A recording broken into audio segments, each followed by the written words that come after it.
రామకృష్ణ గోవింద నారాయణ, రామకృష్ణ గోవింద నారాయణ, రామకృష్ణ గోవింద నారాయణ, రామకృష్ణ గోవింద నారాయణ,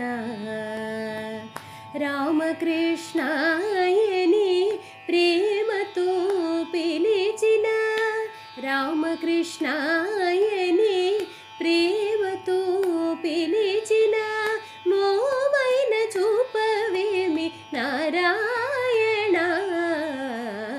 రామకృష్ణ గోవింద నారాయణ, రామకృష్ణ గోవింద నారాయణ, నారాయణ నారాయణ. శ్రీశ్రావణ ఛానల్కి శ్రోతలందరికీ కూడాను మరొకసారి స్వాగతం. ఈరోజు మనం విన్న ఈ కృతి కళ్యాణి రాగంలో కూర్చోబడినటువంటిది. హరిచందన ఎంతో చక్కగా పాడి మనకి వినిపించింది. ఇది కూడా రామదాసు కీర్తనే. ఈరోజు మనం యోగ వాసిష్టంలో నిర్వాణ ప్రకరణానికి పూర్వార్థం చెప్పుకోబోతున్నాం అన్నమాట. దీని తర్వాత ఉత్తరార్థం ఉంటుంది. దాంతో మనకి మొత్తం గ్రంథం కంప్లీట్ అయిపోతుంది అన్నమాట. ఈ నిర్వాణము అంటే ఏమిటి అన్నది మనం ఇక్కడ మొదలు చెప్పుకుంటూ వెళ్దాం. ఇప్పటికీ ఈ గ్రంథంలో మనం పూర్వభాగాన్ని పూర్తి చేయడం జరిగింది. ఈ భాగంలో మొదటి 2 ప్రకరణల్లో ఉపోద్ఘాత ప్రకరణలు పక్కన పెట్టేస్తే మిగిలిన 3 ప్రకరణలో మనం ఉత్పత్తిని, స్థితిని, లయల్ని వరుసగా చర్చించాం.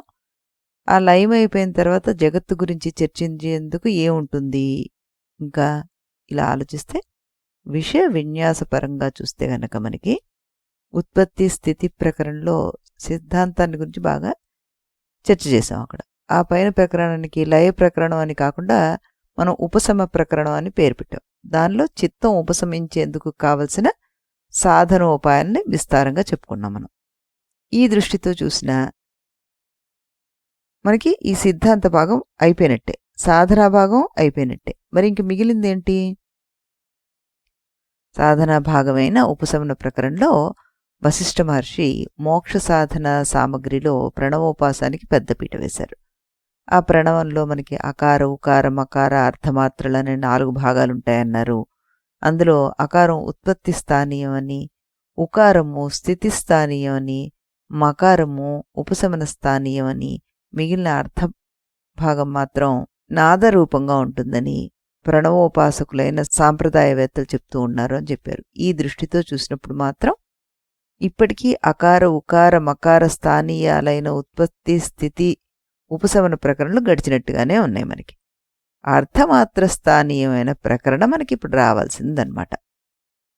అంటే అకారానికి ఉత్పత్తి, ఉకారానికి స్థితి, మకారానికి ఉపశమము, ఈ రకంగా తీసుకున్నా మనకి అర్థమాత్రది మిగిలిపోయింది కాబట్టి అది ఇప్పుడు మనం చెప్పుకోబోయే ప్రకరణ అవుతుందన్నమాట. అంతేకాకుండా ప్రణవోపాసనలో ఈ అర్థమాత్ర శబ్దాన్ని నిశ్శబ్దంలోనూ సాధకుని సాధ్యంలోనూ లయింపజేసి ఏకత్వాన్ని తీసుకొస్తుంది. ఈ విద్యలో సాధ్యం మోక్షం అన్నమాట. దానికి సంబంధించిన ప్రకరణ ఇప్పుడు మనం చెప్పుకోబోయేది. అంతేకాకుండా ఉత్పత్తి, స్థితి, లయలనేవి పరబ్రహ్మ యొక్క తటస్థ లక్షణాలన్నీ, అవి పరబ్రహ్మకు ఎల్లప్పుడూ ఉండే లక్షణాలు కావని, ఆయన యొక్క అసలైన స్వరూపం సచితానంద స్వరూపం అని మన స్థితి ప్రకరణ ప్రారంభంలో చెప్పుకున్నాం, గుర్తుందా? ఆ దృష్టితో చూస్తే ఈ స్వరూప లక్షణాన్ని వివరించే ప్రకరణ మనకింకా రావాల్సిందనమాట. అందుకే ఆయన వాల్మీకి మహర్షి గారు దీన్ని చివరి ప్రకరణగా పెట్టారు. మనకి నిర్వాణ ప్రకరణ అని ప్రారంభించారు. ప్రణవోపాసనలో అకార, ఉకార, మకారాల కంటే కూడాను నాదభాగాన్ని సుదీర్ఘంగా ఉచ్చరిస్తాం గనక ఆ మహర్షి ఈ ప్రకరణని 15,000 శ్లోకాల సుదీర్ఘ గ్రంథంగా రూపొందించేశారు. అర్థమాత్ర భాగంలో పూర్వం ఉన్న అక్షరాలే అస్ఫుట అవస్థలో ఉండి కొత్త శక్తిని ఉత్పాదన చేస్తున్నాయి. అందుకే ఈ ప్రకరణలో కూడా పూర్వోక్త విషయాలే మళ్ళీ చర్చింపబడుతున్నాయి అన్నమాట. కానీ అది పునరుక్తి మాత్రం కాదు. పూర్వం కలిగించిన స్పష్టత్వం మీద ఇంకొంచెం స్పష్టతను నిర్దిష్టతను మనం ఇక్కడ అందుకోగలం. అయితే ఈ ప్రకరణానికి మనం మోక్ష ప్రకరణం అని పేరు పెట్టకుండా నిర్వాణం అని ఎందుకు పెట్టుకున్నాం? వా గతిగంధనయోహో అని ఒక ధాతు ఉంది. అంటే కదలడము సూచించడము అనేవి దాని అర్థాలన్నమాట. దాని మీద భావార్థక ప్రత్యయం చేరిస్తే వానము అనే రూపం ఏర్పడుతుంది. నిర్ అనే ఉపసర్గను పెడితే నిర్వాణం అని ఏర్పడుతుంది అన్నమాట. ఉపసర్గ బలం చేత అర్థం మారిపోయి ఆనందము అనే రూఢ్యార్థం ఏర్పడిపోతుంది దీనికి. మనం విష్ణు సహస్రనామాల్లో కనుక చూస్తే నిర్వాణం భేషజం భిషక్ అనే చోట, అంటే 75వ సంఖ్య శ్లోక సంఖ్య, నిర్వాణం అనే పదం పరమాత్మకు పర్యాయ పదంగా వాడబడింది.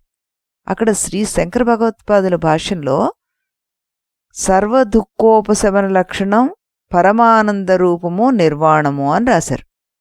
కనుక నిర్వాణం అనే పదానికి సర్వదుఃఖాతీత స్థితి, మోక్షదశలో లభించే పరమానందము అనే అర్థం సాంప్రదాయం సిద్ధంగా వాడుకలో మనకి ఉందన్నమాట. ఇది విస్పష్టం అవుతుంది మనకి ఇక్కడ. గతి గంధన యోహన్ అనే ధాతుకి చలనం అనే అర్థం ఉంది కనుక నిర్వాణం అనే పదానికి నిశ్చల నిష్పంద స్థితి అనే అర్థం కూడా లభిస్తుంది. ప్రపంచంలో సర్వపరిపూర్ణమైన సర్వవ్యాపకమైన అనంతమైన పరబ్రహ్మ మాత్రమే నిశ్చల పదార్థం కాగలుగుతుంది. ఆ దృష్టితో చూసినా కూడా నిర్వాణం అనే పదానికి పరమాత్మ లేక పరబ్రహ్మ అనే అర్థం లభిస్తుందన్నమాట. సత్యం జ్ఞానం అనంతం బ్రహ్మ అని, నిత్యం విజ్ఞానం ఆనందం బ్రహ్మ అని 2 వేదవాక్యాలు మనకున్నాయి. ఈ రెండింటినీ కలిపి చూస్తే ఏది అనంతమో అదే ఆనందము, అదే పరబ్రహ్మ అనే అర్థం మనకి లభిస్తుందన్నమాట. ఈ అర్థాన్ని నిర్వాణం అనే పదంతో సూచిస్తోంది. ఈ స్థితి మోక్షదశలో మాత్రమే సాధ్యమవుతుంది కనుక నిర్వాణ శబ్దాన్ని మోక్షం అనే అర్థంలో ప్రయోగించడం కూడా ఉంది మనకి. ఉదాహరణకి గౌడపాదుల వారి ప్రయోగం ఉంది. ఏంటది? సుఖం నిర్వాతి వేదవిత్ అన్నారు. నిర్వాతి అంటే నిర్వాణం యొక్క రూపాంతరమే, దాటిపోతున్నాడు, మోక్షాన్ని పొందుతున్నాడు అనే అర్థంలో ఆయన అక్కడ వాడారది.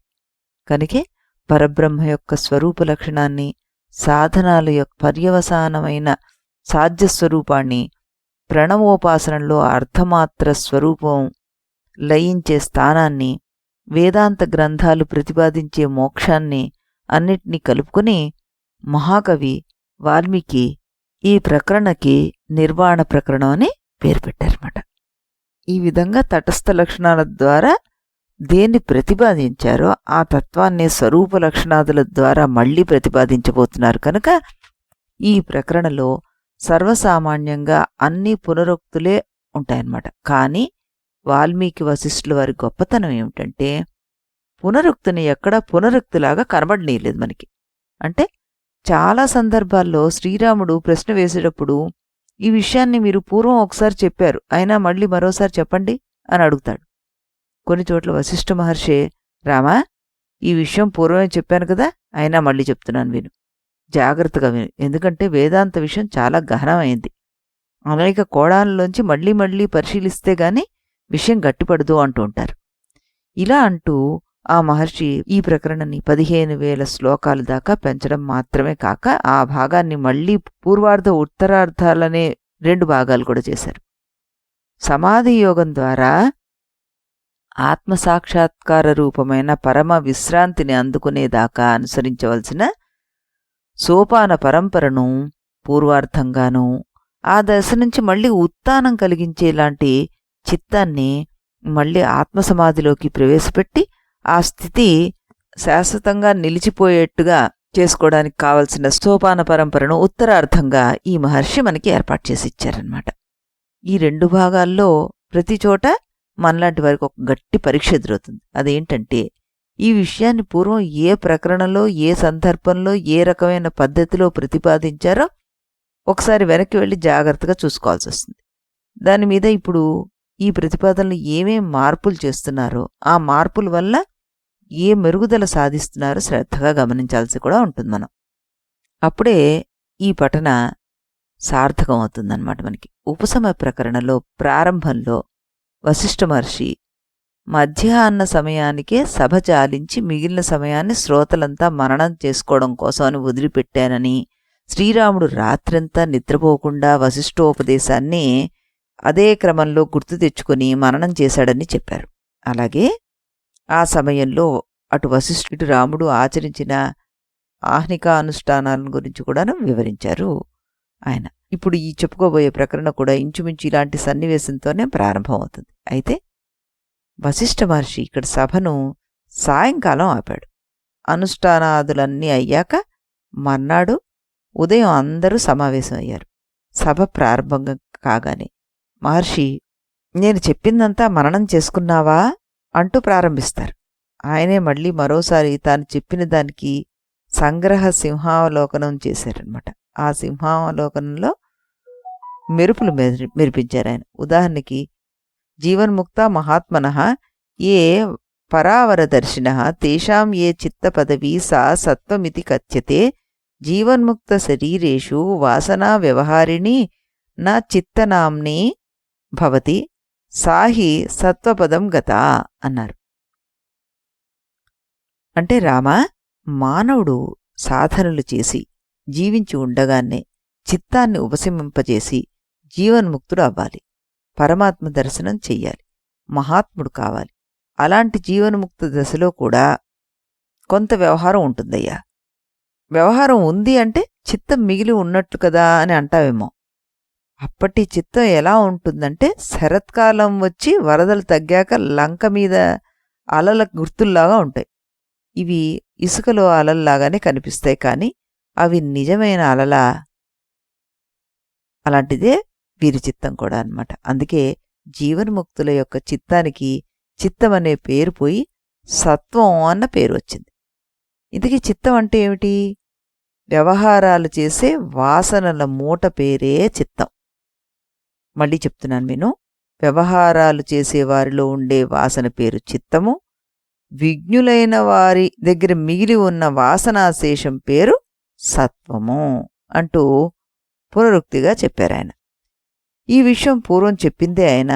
చిత్తము సత్వము అనే పదాల్లో ఉండే విశేషాన్ని నొక్కి చెప్పడం ఇక్కడ ప్రత్యేకత అన్నమాట. ఇక్కడ మనం గట్టిగా గుర్తుపెట్టుకోవాల్సిన విషయం అది. ఈ విధంగా వశిష్ఠ మహర్షి 4వ సర్గ చివరి దాకా తన సింహావలోకనాన్నే కొనసాగించారు. ఇక్కడ 5వ సర్గలోకి వచ్చేసరికల్లా సంసార మోహం శాంతించిందని, తత్వదర్శనం లభించిందని విస్పష్టంగా ప్రకటించారాయన.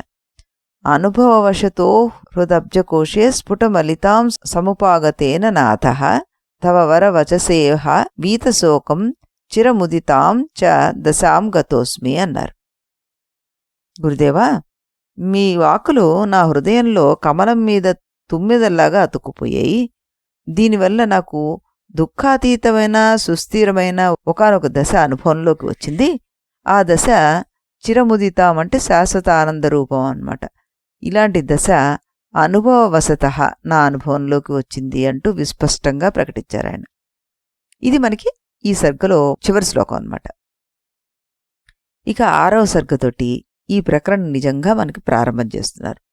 మరో గురువైతే శ్రీరాముడు ప్రకటన విని ఆనందంతో గంతులేసేవాడు. కానీ వశిష్ఠ మహర్షి మాత్రం భూయ ఏవ మహాబాహో శృణుమే పరం వచః యత్తేహం ప్రియమాణాయ వక్ష్యామి హితకామ్యయా భేదం అభ్యుపగమ్యాపి శృణుబుద్ధి వివృద్ధయే భవేదల్ప ప్రబుద్ధానమపినో దుఃఖితా యథా అన్నారు. రామా, నీ మీద ప్రీతితో నీ హితం కోరి మళ్ళీ మరో మంచి మాట చెప్పబోతున్నాను. జాగ్రత్తగా విను. వినాల్సిందంతా వినేశాను, రావాల్సిన అనుభవం వచ్చేసింది, ఇంకా నాకు ఈ బోధలెందుకు అనుకుంటావేమో. అది తప్పు. నాకు ప్రపంచంలో భేదమే కనిపించడం లేదు. గురువు శిష్యుడనే తేడా కనిపించడం లేదు. చెప్పేవాడు వినేవాడు అనే తేడా కనిపించడం లేదు. అసలు వినబడే శబ్దం వినే నాకన్నా భిన్నంగా కనిపించడం లేదు అంటావేమో. నీకు ఆ అనుభవం ఉన్నా సరే, లేనిది ఉందనుకుని భేదాన్ని అంగీకరించి నేను చెప్పేది విను. ఎందుకోసం అంటే జ్ఞానం ఇంకా పెరగాలి, బుద్ధి వివృద్ధయే అన్నారు. ఇప్పటిదాకా చెప్పాక పాపం వశిష్ఠ మహర్షికి అసలు విషయం దాచుకోబుద్ధి కాక పైపాదంలోనే పైకి చెప్పేశారు. ఏమని? రామా, నీకు అక్కర్లేకపోయినా నువ్వు వినాలయ్యా. ఎందుకంటే అల్ప ప్రబుద్ధులు కొందరు ఉన్నారు ఈ శ్రోతల్లో. వాళ్లకు బుద్ధి వృద్ధి కావాలి, వాళ్లకు మళ్ళీ దుఃఖం అంటకూడదు, అందుకోసం మళ్ళీ చెప్తున్నాను, మళ్ళీ విను అన్నారు. ఇంతా విన్నాక అల్ప ప్రబుద్ధులు ఎవరుంటారని నువ్వు అనుకోకు. ఈ దేహం మీద ఆత్మ అనే భావం తొలగిపోకుండానే విశాలమైన వేదాంత భావన ప్రారంభించేసరికి ఈ ప్రపంచమే నేనని గోల ప్రారంభించేసరికి అసాధకుల దేహంలో ఉన్న ఇంద్రియాలు పగబట్టి పేట్రేగి వారిని ఎదిరిస్తాయి.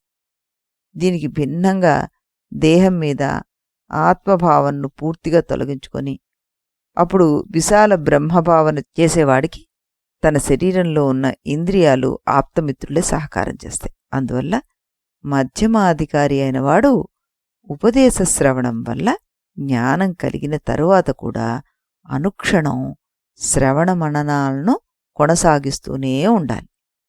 దేహాత్ముల యొక్క తారతమ్యాన్ని విస్పష్టంగా విచారణ చేస్తూ వివేచన చేస్తూనే ఉండాలి.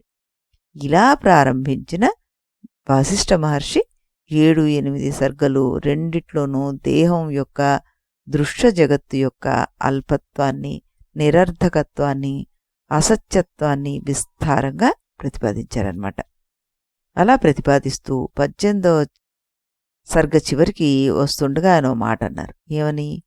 మహావిశలతైషాహి సంసార విష మూర్ఛానాం దదాతిరవసాశ్లిష్ట పరామృష్ట వినశ్యతి అన్నారు.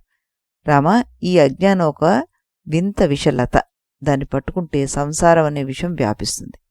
ముట్టుకోకుండా దూరం నుంచి పరిశీలన చేస్తే పూర్తిగా నశించిపోతుంది. చూడు, ఇటు చూస్తే నీరు, అటు చూస్తే కొండ, ఇటు వెన్నెల, అటు ఎండ, ఇటు కదిలే ఆకు, అటు కదిలించే గాలి, ఇటు నరకం, అటు స్వర్గం, ఇటు విష్ణువు, ఒక బ్రహ్మ, ఒక చోట రుద్రుడు, ఓ చోట యముడు. ఏమిటి ఈ భేదం అంతా? ఇదంతా అవిద్యా విలాసం కాక మరేమిటి? కనుక రామ, నువ్వు ఈ వేదాన్ని దాటిపో, అవిద్యను దాటిపో, అప్పుడే ఆత్మకు మోక్షం సుస్థిరం అన్నారు. అని ఆయన ఇంకేమన్నారు?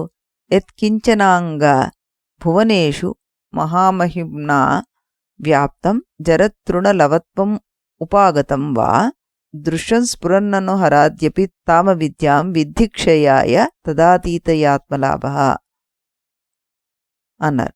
రామా, ప్రపంచంలో ఏదైనా సరే బ్రహ్మాండంగా పెరిగిపోయి పెద్దగా కనిపించినా సరే, ఎండిన గడ్డి క్షీణించి స్వల్పంగా కనిపించినా సరే అది దృశ్యమే. మనస్సుతో సహా ఏ ఇంద్రియానికి స్ఫురించినా అది దృశ్యమే. ఈశ్వరాదులతో సహా అది నశించిపోయేదేనని తెలుసుకో. దీన్ని దాటిపోతేనే నిజమైన ఆత్మతత్వం లభిస్తుంది, తెలుసుకో అన్నారు. అప్పుడు శ్రీరాముడు అన్నారు, అదేమిటి గురువుగారు? సబ్రహ్మ సశివ హరిశ్చేంద్రో సోక్షర పరమస్వరాట్ అంటాం కదా. ఆ పరబ్రహ్మే చతుర్ముఖ బ్రహ్మ, ఆయనే శివుడు, ఆయనే విష్ణువు, ఆయనే ఇంద్రుడు, ఆయనే అక్షరుడు, ఆయనే స్వరాట్ అని ఈ విధంగా వేదవాక్యాలు బ్రహ్మ విష్ణు శివాదులంతా పరమాత్మ స్వరూపం అని చెబుతుంటే మీరు దృశ్యం స్ఫురన్నను హరద్యపి తామ విద్యాం అంటారేంటి? వాళ్ళని అవిద్యా స్వరూపులుగా చెప్పేస్తున్నారేంటి? ఈ మాటతో నాకు బుర్ర తిరిగిపోతోంది అన్నారు. నిజమే, ఈ మాట వింటే మనకు కూడా ఇదేమిటి ఇలా చెప్తున్నారు అని అనిపిస్తోంది కదా. మరి ఆయన ఈ విషయాన్ని ఎందుకు ఇలా చెప్పారు? దీనికి సంబంధించిన దాన్ని మనం రేపటి ఎపిసోడ్లో మళ్ళీ శ్రీరాముల వారి కీర్తన విన్న తర్వాత చెప్పుకుందాం. అంతవరకు సెలవు.